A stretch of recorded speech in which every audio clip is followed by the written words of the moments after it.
வணக்கம். இந்த வீடியோவில் நம்ம பார்க்க போகிற சமையல் முருங்கைக்காய் தொக்கு அண்டு ரசம் தாங்க செய்ய போகிறோம். முருங்கைக்காய் சீசனுங்க இது. எத்தனை நாள் தான் முருங்கைக்காய் சாம்பார், புளிக்குழம்பு இதே செய்வீங்க. முருங்கைக்காய் பார்த்திங்கன்னா ஒரு டேஸ்ட்டு தர்ற காய் மட்டும் இல்லைங்க, நம்ம உடல் முழுசாக ஆரோக்கியம் தர்ற ஒரு காய் தாங்க. இதை குழந்தைங்க நிறைய பேர் சாப்பிட மாட்டாங்க. அப்படி சாப்பிடாதவங்களுக்கு இந்த சீசன் நேரத்தில் செஞ்சு கொடுங்க. டேஸ்ட்டு அட்டகாசமாக இருக்குங்க. இந்த தொக்கும் சரி ரசமும் சரி ரெண்டுமே சூப்பராக இருக்கும். முருங்கைக்காய் சாதாரண காய் இல்லைங்க, நம்ம உடம்பு முழுக்க ஆரோக்கியம் தர்ற ஒரு காய்ங்க. வீடியோக்கு ஒரு லைக் பண்ணிவிட்டு வாங்க, அப்படியே எப்படி செய்யணும்னு பார்த்துடலாம். முருங்கைக்காய் எப்படி செலக்ட் பண்ணுறதுன்னா, நல்லா பிஞ்சாகவும் எடுக்காதீங்க, முத்துனதாகவும் எடுக்காதீங்க. நல்லா சதை பகுதி அதிகமாக இருக்கிற அந்த சமயத்தில் இது தாங்க சீசன். அதை எடுத்து உங்களுக்கு பெரிய சைஸாக வேணுனாலும் கட் பண்ணி எடுத்துக்கோங்க, சின்ன சைஸ் ஆனாலும் கட் பண்ணி எடுத்துக்கோங்க. இதை நல்லா சாஃப்டாக வேக வைக்கணுங்க. இதில் ஊற்றி வேக வைக்கிற அந்த தண்ணி கூட நமக்கு வேஸ்ட்டே கிடையாதுங்க. அதில் தான் ரசம் செய்ய போகிறோம்.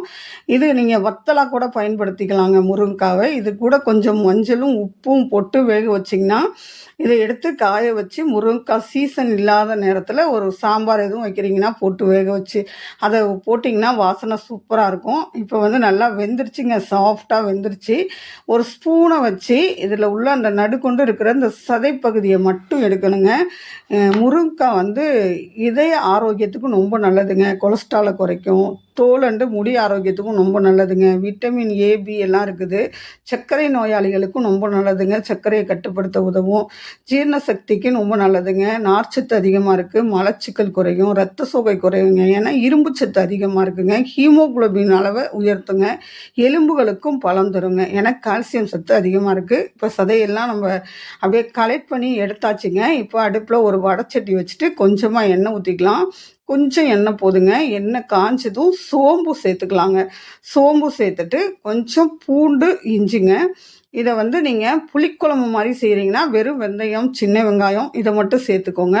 நான் கரம் மசாலா சேர்த்து செய்ய போகிறேன். தொக்கு உங்கள் வீட்டில் உள்ளவங்களுக்கு எந்த டேஸ்ட்டு பிடிக்குமோ அந்த டேஸ்ட்டுக்கு நீங்கள் சேர்த்துக்கோங்க. நான் இதை கரம் மசாலா சேர்க்கறதுனால இஞ்சி, பூண்டு, சோம்பு சேர்த்துருக்கேன்.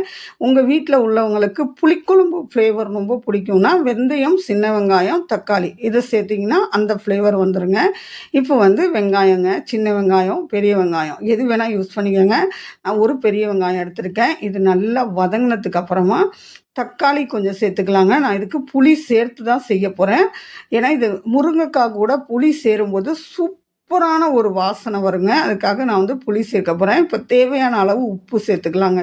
இந்த வெங்காயம் அப்படியே நல்லா வதங்கணும் அப்படிலாம் கிடையாதுங்க. சும்மா கண்ணாடி பதம் வந்தால் போதும்.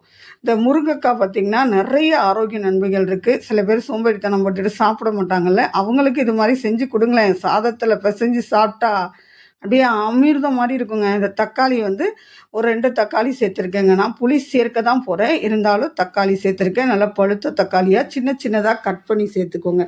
தக்காளி நல்லா வதங்கினதுக்கப்புறம் இதுக்கு மசாலா நான் என்னென்ன எடுத்திருக்கேன்னா, மிளகாய்த்தூள், மஞ்சத்தூள், கரம் மசாலா எடுத்திருக்கேங்க. நீங்கள் வெந்தயமும் சின்ன வெங்காயமும் போட்டு தாளித்து புளிக்குழம்பு டைப்பில் செய்ய போகிறீங்கன்னா குழம்பு மிளகாய்த்தூளும் தனி மிளகாய்த்தூள், மஞ்சத்தூள் எடுத்துக்கோங்க. இதுதாங்க வித்தியாசம். ஒருத்தருக்கு ஒரு சுவை பிடிக்கும்ல, அதுக்காக தான் சொல்கிறேன். இப்போ நான் மிளகாய்த்தூள், கரம் மசாலா, மஞ்சத்தூள் சேர்த்துருக்கேங்க. இப்போ நம்ம உள்ள சதைப்பகுதியை மட்டும் ஸ்பூனால் எடுத்து வச்சுருக்கோம்ல, அந்த விதையோடு தான் சேர்த்து சேர்க்கணுங்க. அவ்வளோ சாஃப்டாகிருங்க. இது சாப்பிட அப்படியே அமிர்தம் மாதிரி இருக்குங்க. சாதத்தில் போட்டு மிக்ஸ் பண்ணி சாப்பிட்லாம், தோசைக்கு வச்சு சாப்பிட்லாம், இட்லிக்கு வச்சு சாப்பிட்லாம், பூரிக்கு சாப்பிட்லாம். அருமையாக இருக்குங்க. டேஸ்ட்டு அருமையாக இருந்துச்சு. இப்போ கொஞ்சம் புளி தண்ணி ஊற்றிக்கலாங்க. இந்த முருங்கைக்காய் கூட புளி தண்ணி சேர்க்கும்போது அருமையான டேஸ்ட்டில் இருக்கும். உங்களுக்கு கரம் மசாலா வாசனை பிடிக்கலன்னா நீங்கள் வெந்தயம் தாளித்து சின்ன வெங்காயம், குழம்பு மிளகாய்த்தூள், புளி சேர்த்து செஞ்சிங்கன்னா ஒரு வாரத்துக்கு கெட்டும் போகாமல் இருக்குங்க. இப்படி நிறைய சதையை போட்டு செய்கிற மாதிரி இருக்கும். இப்போது ஒரு வீட்டில் பார்த்திங்கன்னா 4-5 நபர் இருக்கிறீங்கன்னா ஆளுக்கு ஒரு கரண்டி வச்சு சாப்பிடும்போது அதிக லெவலில் போகாது. இப்போ உப்பு கொஞ்சம் பத்தலைங்க, அதுக்காக கொஞ்சமாக நான் உப்பு சேர்த்துருக்கேன். இதை நல்லா மிக்ஸ் பண்ணிவிட்டு நல்லா இதை நீங்கள் திருப்பி திருப்பி விடும்போது பார்த்திங்கன்னா அது நல்லா அப்படியே பூரி மசாலா எப்படி இருக்கும் சாஃப்டாக அந்த மாதிரி ஆயிருங்க. இந்த விதையெல்லாம் அங்கங்கே அங்கங்கே கடித்து சாப்பிட சூப்பராக இருக்கும். ஏன்னா இது வந்து சரியான பக்குவத்தில் உள்ள காய்ங்க.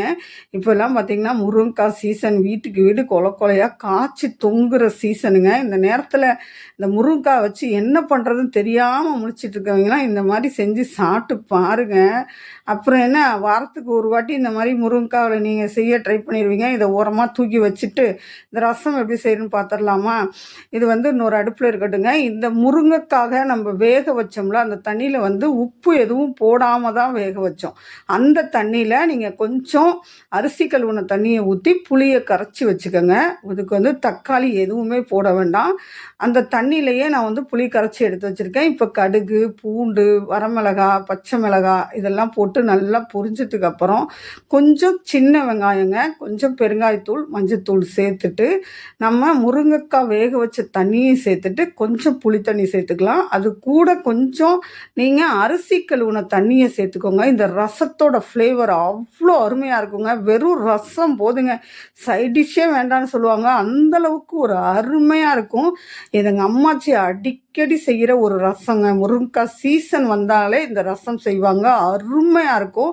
தக்காளி சேர்க்கக்கூடாதுங்க. அரிசி கழுவுன தண்ணி சேர்த்துக்கணும். முருங்கைக்காய் வேக வச்ச தண்ணி மட்டும் சேர்க்கணும். கொஞ்சம் வெந்தயம், சின்ன வெங்காயம் போட்டு தாளிச்சிங்கன்னா அல்டிமேட்டாக இருக்குங்க டேஸ்ட்டு. அப்படியே நீங்கள் ஒரு தட்டு சோறு சாப்பிட்றவங்க 2 தட்டு சாப்பிடுவாங்க. அந்த அளவுக்கு அட்டகாசமாக இருக்கும். இதுக்கு மல்லி இலையை கூட தேவையில்லைங்க. கொஞ்சமாக கருவேப்பிலையை போட்டுட்டு இந்த ரசம் வந்து கொதிக்கணுங்க. நல்லா தளன்னு கொதிக்கணும். மற்ற ரசமெல்லாம் நம்ம முட்டு கொதி வரும்போதே ஆஃப் பண்ணிடுவோமா? ஆனால் இந்த ரசம் வந்து நல்லா தளன்னு கொதிக்கணுங்க. அப்படியே தளன்னு கொதிக்கும்போது உங்கள் மனசும் சேர்ந்து கொதிக்கும். அதோட வாசனை இருக்குது பாருங்கள், வேறு லெவலில் இருக்கும். இது ஏன் கருப்பு கலரில் இருக்குன்னா, நான் பழம் புளி தாங்க யூஸ் பண்ணுவேன் எப்போதுமே. புது புளியை விட பழைய புளி தாங்க டேஸ்ட்டு வந்து சூப்பராக இருக்கும். அதுவும் இந்த ரசம்லாம் எனக்கு ரொம்ப பிடிச்ச ரசங்க. நீங்களும் செஞ்சு பாருங்கள். உங்களுக்கு ஒன் ஆஃப் த ஃபேவரட் ஃபுட்டாகவே ஆயிரும் இந்த முருங்கைக்காய் தொக்கும் இந்த ரசமும். உங்களுக்கு ரொம்ப பிடிச்சிருந்ததுன்னா மறக்காமல் ஒரு ஹை பாயிண்ட் கொடுங்க. யாராவது உங்கள் ஃப்ரெண்டு வீட்டில் முருங்கை மரம் இருக்குது, முருங்கைக்காய் வச்சு என்ன பண்ணுறதுன்னு தெரியாமல் இருக்காங்களா, அவங்களுக்கு மறக்காமல் இந்த வீடியோவை ஷேர் பண்ணி விடுங்க. இந்த வீடியோ பயனுள்ளதுன்னு நினச்சிங்கன்னா மறக்காமல் சேவ் பண்ணி வச்சுக்கோங்க. சேவ் பண்ணி வச்சுக்கிட்டு செஞ்சு பாருங்கள். வீடியோ பார்க்குறதோடு இல்லாமல் செஞ்சு பாருங்கள். அருமையான சுவையில் இருக்கும். மறக்காமல் அந்த ஹைப் ஆப்ஷன் இருக்குல்ல, ஒரு பாயிண்ட் கொடுத்துருங்க. இன்னும் லைக் பண்ணாமல் வீடியோ பார்த்துட்ருக்கீங்கன்னா மறக்காமல் அந்த ஒரு லைக் இருக்குல்ல, அதையும் கொடுத்துருங்க. நம்ம சேனலை நிறைய பேர் சப்ஸ்கிரைப் பண்ணாமையே வீடியோ பார்க்குறீங்க. மறக்காமல் சப்ஸ்கிரைப் பண்ணிக்கோங்க. இந்த வீடியோ முழுசாக பார்த்தா எல்லாருக்குமே ரொம்ப நன்றி. உங்கள் வீட்லேயும் இந்த முருங்கைக்காய் தொக்கு, முருங்கைக்காய் ரசம் 2 செஞ்சிங்கன்னா எனக்கு ரொம்ப சந்தோஷங்க. சாப்பிட்டு என்ஜாய் பண்ணுங்கங்க. வாழ்க்கையில் வேறு என்னங்க இருக்குது? சாப்பாடை மட்டும்தான் மனுஷன் போதும்னு சொல்கிறது. அது வந்து மன நிறைவோடு சாப்பிட்டு வாழ்க்கையை சந்தோஷமாக மன நிறைவோடு வாழுங்க. ஓகே, பாய்ங்க.